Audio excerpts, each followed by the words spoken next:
12. So, okay, so the next summary then is something that worked for me and my business partner, because I don't like the word self-made because I don't think anyone's self-made. I think you need people around you, but self-made in the sense that we weren't given money to start and we didn't have family money.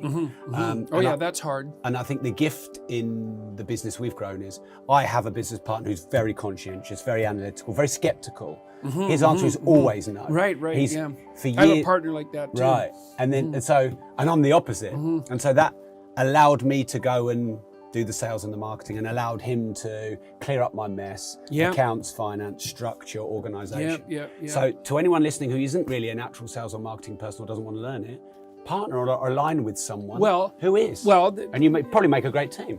Well, and it's also really important to understand that these things, they can be learned to some degree, but there are temperamental proclivities. And so if you're open, technically that's a big 5 trait. Your people who are listening, I have a website, understandmyself.com, understandmyself.com. And if you want to know your big 5 profile, it will provide that. And it breaks each of the big 5 into the 2 subcomponents. And so it's very useful so that you can go there and find out what temperamental pattern you have. If you're high in openness, then you're oriented towards entrepreneurial activity. If you're high in conscientiousness, then you're oriented towards managerial activity. If you're high in agreeableness, customer service. Disagreeable people, disagreeable people are they're also good for managerial positions if they're not too disagreeable. If you're extroverted, that tilts you towards sales. These things and so if you're going to hire someone for the job, you should first of all understand that every person isn't for every job, and you might as well match the person and the temperament to the job. And if you know your own temperament, then you can think, well, I'm an entrepreneurial type. I'm high in openness, but low in conscientiousness. It's like, well, Christ, you're going to be an implementation catastrophe. You're not going to do the paperwork. You're not going to do the follow-up. You're a mess. So find someone who's orderly. Well, I can't work with someone who's orderly because they'll constrain me. It's like, yeah, they will, and you need it. Yes. And so there's that, there's something interesting about how your brain works. So if you want to make a really fine adjustment with your finger, the best way to do it is to push in one direction and then push against your finger with the other finger, because then you can make unbelievably tiny corrections. And so a system seems to work better. This is why you have a right and left hemisphere. If there's dynamic opposition, because you'd think, well, I'd move a lot faster if everything got the hell out of the way. It's like, not necessarily. You'd crash and burn quicker. Well, that's exactly it. And so, you said you partnered with someone who had traits that opposed yours. One of my partners is far more disagreeable than me. And I would say more orderly and way more skeptical. And I'm always out there going, well, we could do this, we could do this, we could do that. Here's an opportunity, here's another opportunity. And what he does is, a lot of it is no. A lot of it is no. And it's frustrating, of course. Yeah, because we take it personally. Well, and because you see, if you're open, you see the landscape of opportunity. But a quick death is better than a slow, painful death. And working with someone who says no offers you the opportunity to have a quick death. And that's actually preferable. So you have to tolerate that tension of opposites if you're going to build something that's lasting and that's actually implementable. So I think this is vital to talk about. And I think generally in the media, the world, our opinions, I think people are too extremist. Everything is good or bad, black or white, right or wrong, up or down, left or right. And to sort of continue your analogy, one of my favorite bands is Radiohead. And they're very big in the UK. I really like Radiohead. And if you study them, they've all got very different musical tastes, and they often have clashes around the kind of music that they want to write. So the drummer, when they were big with OK Computer, was like, why can't we write 3.5-minute pop songs? That's what's made us massive. And Tom York is like the antithesis of that. And as soon as we're big and well known and number one, I want to do something completely different. And, forget, these are my words, not his, but disruptive and maybe a little bit more anti-pop.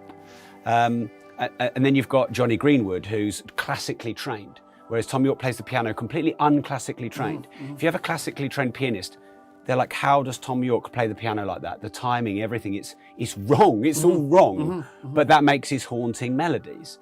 And so I'm convinced that a 5-piece with all of those push-pull creative clashes, which they've probably had to learn to drive forward in like an arrow, because they've probably had loads of falling outs.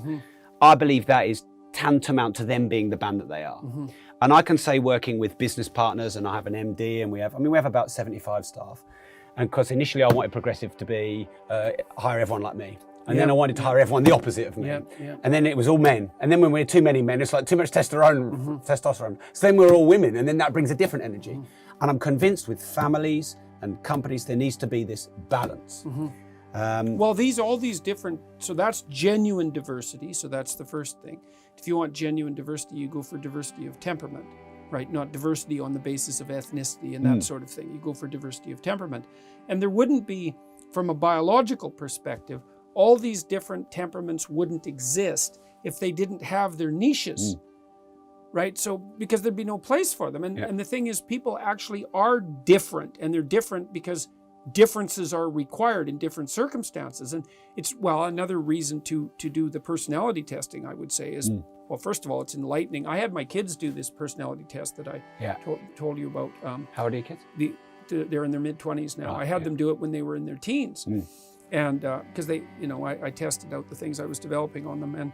And I know my kids pretty well, or so I thought. And when they did the personality test, it revealed to me things about them that I had misconstrued.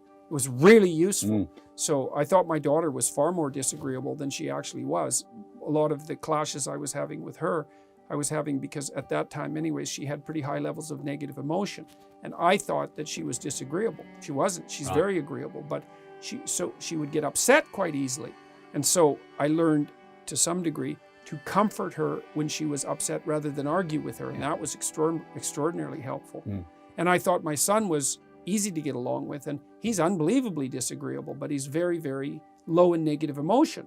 So he would never get upset about anything, so he's easy to be around, but trying to get him to do something he doesn't want to do is impossible. He just won't do it. And so and it was quite shocking to me that even though I knew my kids and even though I'm a trained psychologist, I still had elements of their temperament wrong in my conceptualization. So that was extremely useful to figure out and to really develop an appreciation for the fact that those people who don't think like you, they're actually different than you. And in many areas better than you. Well, that's the thing, is that, with those differences come, well, your temperament is a set of strengths and their attendant weaknesses, right?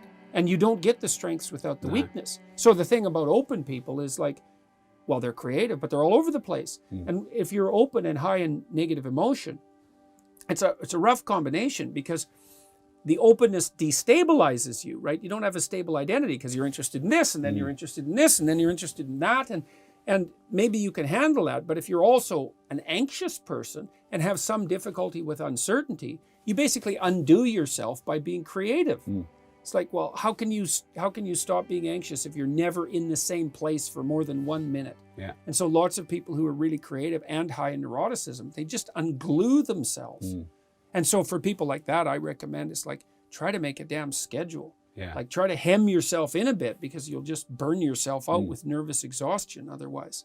So, and it's useful to know all of that.